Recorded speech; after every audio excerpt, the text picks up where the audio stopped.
feel his career prospects for the major leagues are dismal and would like to sell the ball for $75 to a friend before the All-Star teams are announced. Your fear is that the player will be dropped from the team, that the ball could become worthless, and so you buy a put option on the ball from your friend who isn't so nervous about the player's batting average. What are the terms of your put contract? You have the right to sell the ball for the exercise price of $75 if you choose to do so at any time until the day the All-Star teams are announced in July.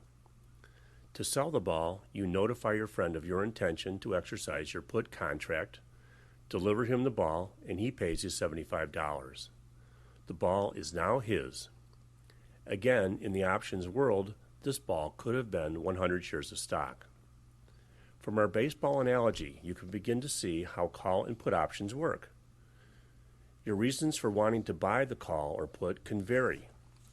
But in either case, with the call, you could purchase the baseball, and with the put, you could sell the baseball for a specific prearranged exercise price at any time before the given date in the future.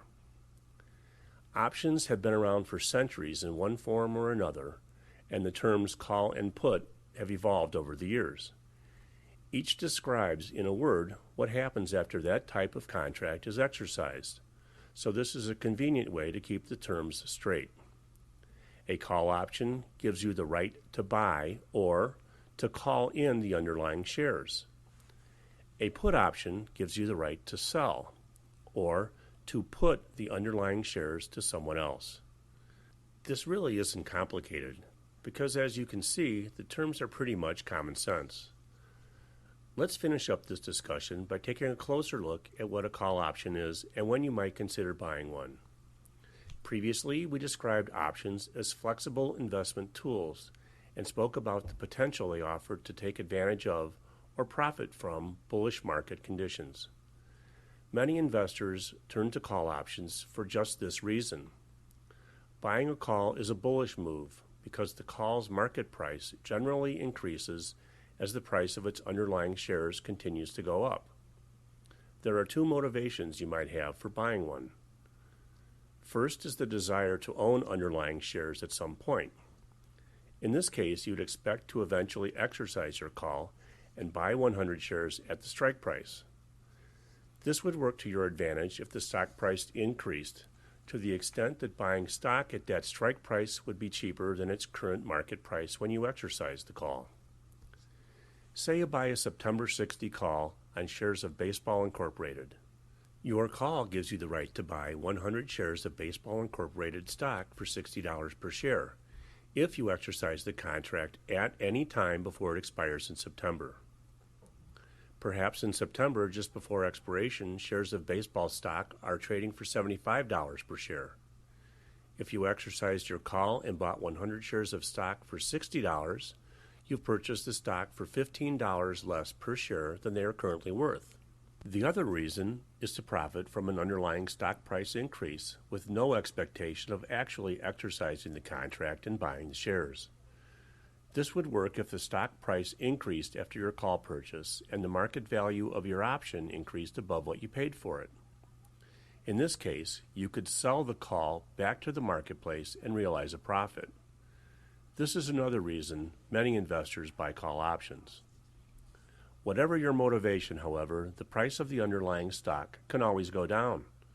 Ultimately, your call could expire with no value, but your maximum loss is entirely limited to the amount you paid for the option, which you know up front.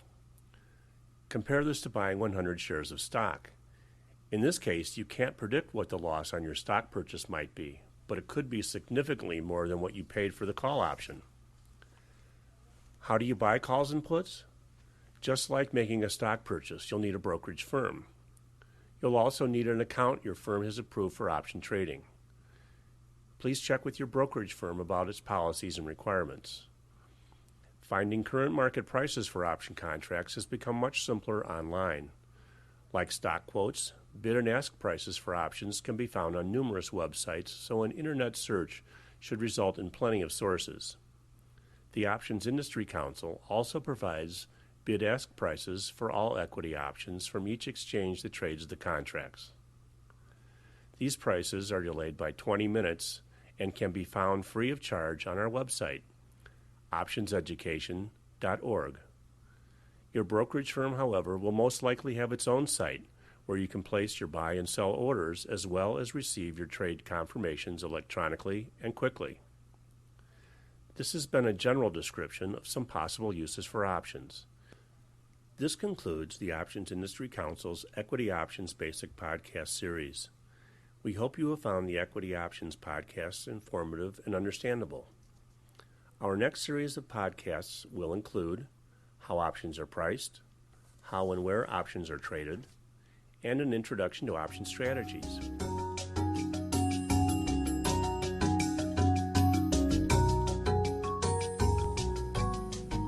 Please remember that OIC is here to provide fair and balanced information to help you learn and use options. Whenever you have options questions, please give OIC a call at 1-888-OPTIONS or visit optionseducation.org.